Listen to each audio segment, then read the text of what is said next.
yeah, what's your favorite playlist to take yourself to, if you know what I mean? So just a weird kind of inquiry, I guess. It's just like to know what my fellow man likes to look at when he's liking to look at those kind of things. You say well, man. It was so fun. You're the shit too, man. My phone's dead, and you took a picture for me. Thank you so much. Safe travels, man, and stay well, brother. Bye-bye. Nice, man. Yeah, I believe he came out to the shows in Denver last weekend. Well, yeah, I mean, I think it's interesting to ask another man what he, what his categories are when it comes to pornography. He's talking about pornography. And I'd mentioned that I'd fallen back into the depths of it, and I've been trying to get out of that. And it's scary, dude. It's scary if anybody's dealing with that. When you get into a lot of it's habit. And there's a new book by Malcolm Gladwell, I think is the gentleman's name.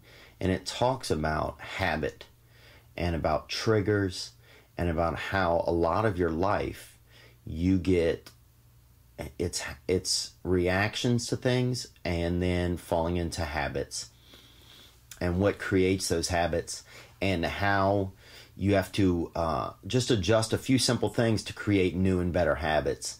I'm not sure the name of that book. I could look it up, but fucking I'm not gonna right now, dude. You can look it up. But yeah, when it comes to pornography, I mean,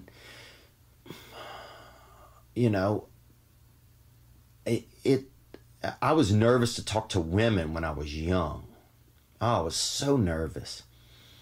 And I don't know why. I don't know if it's just because I never learned or nobody ever said, hey, go talk to her.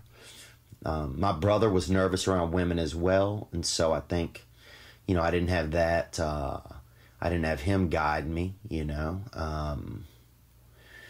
So I was so nervous that instead, pornography, you don't have to have any interaction. You just have to interact really with yourself. And the woman is there just, digitally or in a picture. And so you're not really investing anything. You don't have to put anything on the table. And that can be addictive. And it gets addictive quick, man. And, I started off as, the categories of porn, I mean, that stuff can escalate quickly, when I was young, it was all on pictures and drawings. People would be drawing cooters and everything in class. And, you'd just be thinking your buddy was passing you a note and it would be a picture of maybe a breast and a cooter. And a lot of them had hair on them back then. And they would draw the hair on them as well. And so at least that's a little bit more, classy, I guess. Whereas now, just the cooters are just open, and it's just, these cooters, some of them just look like they're attacking, and they're just angry, or some of them look happy. I mean, it's just, but now you're so inundated with all of it. You see the depths of these, vaginas and these, birth wallets, if you will. So, but back in the day, you didn't see that. But yeah, it escalated, man. I got on the video pornography. I remember I used to ride my bike across town before video pornography, and I knew a man that had some magazines, and I would go and just use his bathroom. This man I knew. He's an adult, and I would just go use his bathroom and do masturbation, man. I'd bike about 7 miles to go do that. So obviously my addiction to that started pretty early when I think back on it.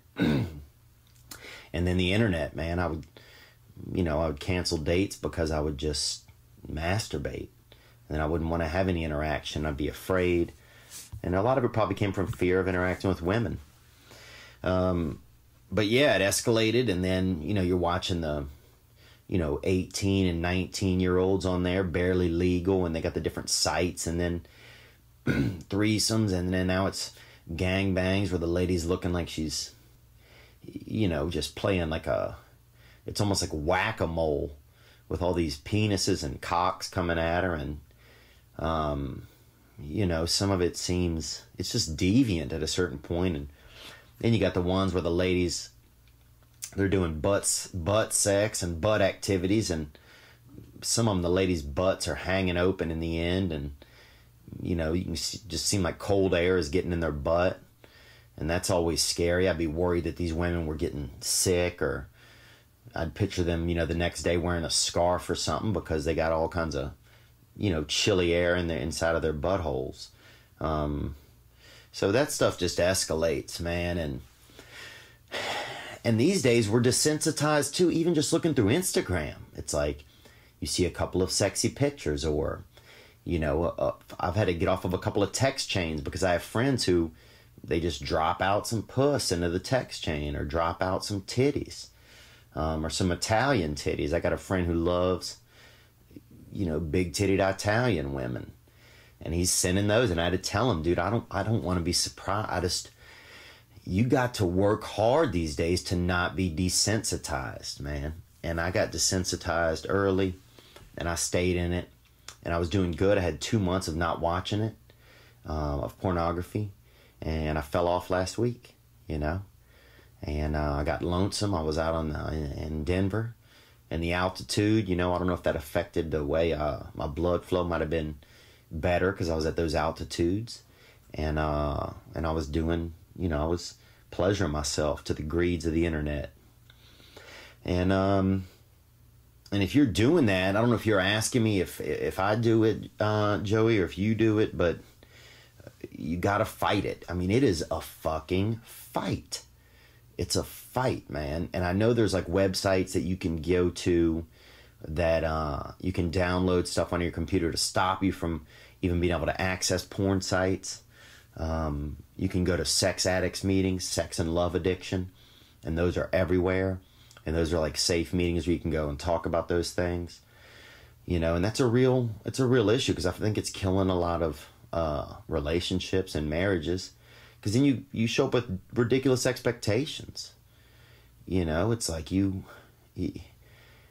makes it tough. It makes it tough to know how to treat a woman, and it makes it tough to have any feelings sexually when it comes to an actual human being.